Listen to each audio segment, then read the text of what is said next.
Bonjour les amis ponchistes, j'espère que vous allez bien. Alors aujourd'hui, pas de reportage ni de best-of, je vais vous reparler de la Pro A et de la Pro B, qui est le plus haut niveau du championnat français. J'avais déjà évoqué ce sujet dans les flops de l'année 2016. D'ailleurs, si vous n'avez pas vu la vidéo, je vous invite à aller la voir en cliquant juste ici. Donc voilà, je vais vous parler de la Pro A et de la Pro B. Alors avant de rentrer dans le vif du sujet, un rappel des faits. La Fédé est en conflit avec la LFTT. C'est une association qui regroupe tous les clubs de Pro A messieurs et qui a pour vocation à populariser la Pro A et proposer des idées pour améliorer le championnat français. Elle s'était d'ailleurs fait remarquer en début de saison en coupant la retransmission des lives. Alors avant tout ça, il y avait quand même une petite histoire, c'est que les lives ont un coût important pour les clubs. C'est un budget global à l'année de l'ordre de 50 000 €, et globalement un club gagne environ 5 000 € par an pour 10 diffusions, ce qui correspond à peu près à 500 € par diffusion. Donc ce budget, il était financé par un partenaire de la fédération qui s'appelle Bwin, qui est un site de paris sportif. Or ce partenaire, la Fédé l'a perdu cet été, enfin l'été dernier du moins. Et du coup, la Fédé n'a pas eu de solution pour pallier à cette difficulté financière pour les clubs. Elle a quand même demandé en début de saison au club de pouvoir continuer à diffuser les rencontres, ce que les clubs ont évidemment bien accepté. Le mois de septembre est passé, le mois d'octobre a continué, et la Fédé donc s'est rapprochée ensuite de la LFTT en leur expliquant qu'elle ne trouverait pas d'autres partenaires pour la saison complète et qu'elle demandait quand même au club de pouvoir diffuser et assumer les frais à leur charge. Ce que bien sûr les clubs de la LFTT ont refusé, et c'est à partir de là que le conflit s'est vraiment accéléré, dans le sens où les clubs de la LFTT ont refusé de retransmettre les journées de Pro A. Alors depuis, la situation s'est un petit peu améliorée. La Fédé s'est rapprochée un petit peu de la LFTT en leur proposant une indemnité financière à peu près 200 à 250 € par diffusion, mais surtout leur permettait à la LFTT de participer aux réunions, de manière à ce que la LFTT pouvait peser aussi de son poids sur les décisions, et notamment sur la réforme de la Pro A. Ce qui s'est passé, c'est que quelques semaines ensuite, la Fédé a fait machine arrière et a simplement annulé la deuxième proposition, à savoir que la LFTT ne pouvait plus, n'avait surtout pas l'autorité pour pouvoir discuter de la réforme de la Pro A. En revanche, l'indemnisation financière tenait toujours.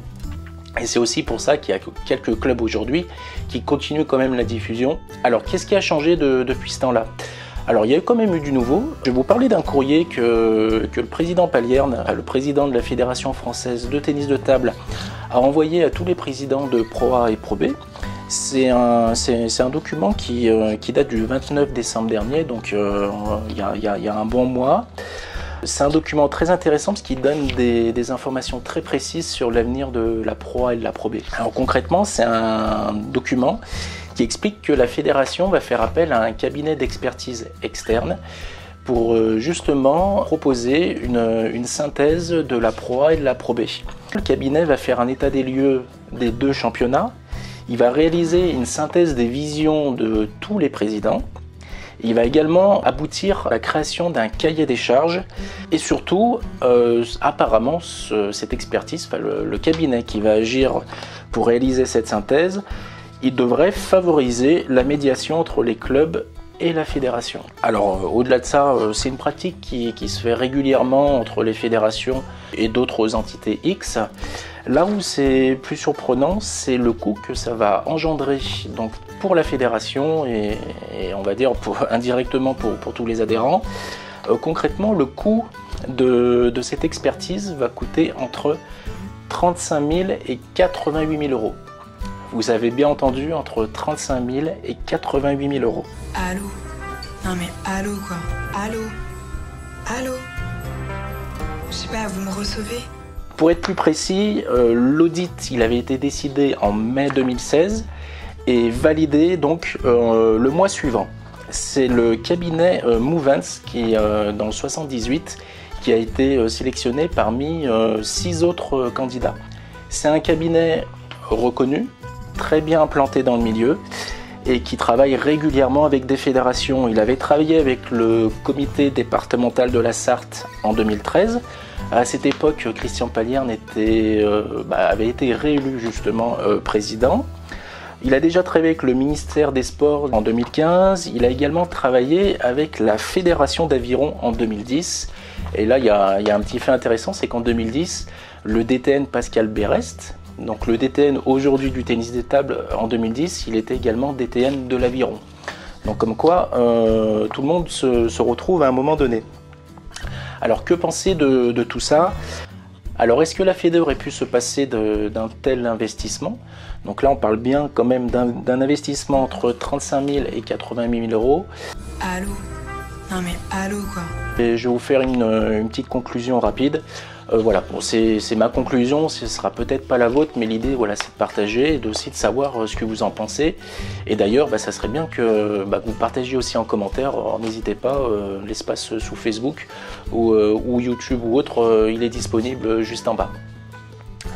Alors, concrètement, j'ai noté 3 grands points. Le premier point, c'est évidemment le coût important de l'audit. Le deuxième point, c'est le choix et la neutralité du prestataire. Et le troisième point, c'est le délai d'intervention. Alors concrètement, la Fédé elle annonce un coût entre 35 000 et 88 000 euros. La marge est importante.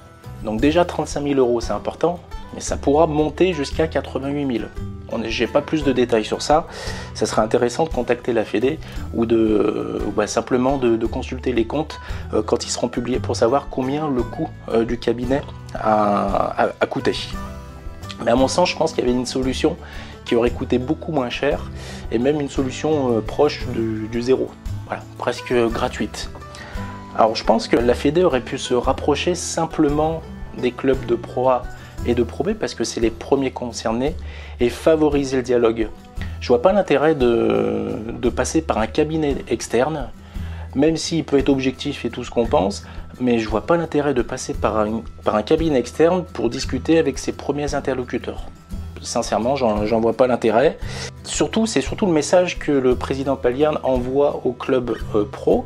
Il leur dit oui, on n'a pas d'argent, oui, on n'a pas d'argent, les caisses sont à sec, on n'a pas trouvé d'autres partenaires. Et là, il sort un budget estimé entre 35 000 et 80 000 euros. Allô? Non mais allô quoi. Voilà, je trouve qu'il y a une incohérence dans l'annonce. Enfin, en tout cas, j'aurais été président du club pro, je l'aurais très mal pris. Pour en avoir parlé à Loïc Briu, qui est le représentant de la LFTT, il m'expliquait qu'il préférait botter en touche, que les clubs ils sont dans autre chose. Il y a des grands événements, il y a un événement qui va être organisé prochainement. Voilà, ils sont sur autre chose et de toute manière, plus rien ne les étonnait par rapport aux décisions de la fédération. Autre solution pour économiser de l'argent, la Fédé aurait pu proposer un sondage ou une enquête disponible sur le site officiel de la Fédé. De cette manière, tous les pongistes auraient pu répondre, tous les présidents, enfin toute personne concernée par l'évolution du ping et l'amélioration de la discipline en France aurait pu partager son avis. Je pense que cette solution, ça aurait été même la plus efficace dans le sens où il y aurait eu de remontées de tout niveau, de tout critère, que ce soit des débutants, que ce soit des professionnels, que ce soit des entraîneurs, des éducateurs, des bénévoles, des trésoriers, enfin voilà, toutes les composantes du ping. Et surtout, c'est qu'elle n'aurait rien coûté. Créer un formulaire en ligne, c'est très facile à faire aujourd'hui. Il y a des outils gratuits qui permettent de le faire. La Fédé l'a d'ailleurs déjà fait pour d'autres actions. Je ne comprends pas pourquoi ça n'a pas été fait pour une action de ce type, sachant qu'en plus, ça aurait permis de rapprocher la Fédé avec ses adhérents. Voilà, on reproche souvent à la Fédé de créer une distance avec ses adhérents, et là je pense qu'il y avait une bonne occasion pour qu'elle puisse se rapprocher justement avec sa base. Je vous expliquais le deuxième point, le choix et la neutralité du prestataire. Je ne connais pas personnellement le cabinet Movents, je suis persuadé que c'est qu'ils font du bon travail. Étant donné les références qu'ils ont, que ce soit le comité olympique ou d'autres fédérations, c'est évident que leurs enquêtes et leur analyse apportent du positif. Toutefois, c'est plutôt sur le côté objectivité que je suis interrogé, dans le sens où le cabinet a déjà travaillé avec la fédération et travaille déjà depuis très longtemps avec des acteurs pleinement concernés par le sujet. Étant donné les sommes qui sont en jeu, on parle quand même de 35 000 € à 88 000 €, je pense qu'il y a un danger pour que la Fédé puisse simplement orienter la conclusion de leur enquête. Voilà, après là on parle purement de business. Si la Fédé a le souhait de faire passer un message, elle a en droit de le faire et là elle a les arguments pour le faire. Après, ce qui n'empêche pas que le cabinet Mouvance pourra rester objectif, et j'espère que ça sera le cas, mais on sait tous comment ça se passe. J'ai un client qui me paye très cher une prestation, c'est évident que je vais essayer d'aller un petit peu plus dans son sens que d'essayer de le contrarier, ça fonctionne comme ça. Je peux lui émettre des doutes, mais il est évident que je ne vais pas me le mettre à dos. Donc c'est vrai que le choix du prestataire et la neutralité, voilà, c'était le deuxième point qui m'interroge sur cette note du président Palierne. Troisième point, le délai d'intervention. Alors ça, c'est assez énorme, parce que le document, il explique que la synthèse devrait être prête en avril 2017. Mais surtout que le document explique que le président s'y est pris trop tard pour préparer la synthèse, et que dans tous les cas, si elle n'était pas prête pour cette année, donc à savoir en avril 2017, parce qu'il faut savoir qu'en avril 2017, les clubs, dans leur majorité, ont déjà préparé la saison suivante. On va dire les conclusions seraient appliquées pour la saison 2018-2019. Donc c'est pour vous dire l'incohérence. Donc là, quand on fait une enquête, c'est pour avoir des retours immédiats et pour pouvoir les appliquer le plus rapidement possible. Là, on parle d'une application possible en 2018-2019. Il y a le temps, il y a le temps quand même. Là où aussi c'est intéressant, c'est que le cabinet n'a pas de données de deadline concrètes par rapport à ses conclusions. Donc concrètement, il peut finir au mois d'avril comme il peut finir au mois de juin.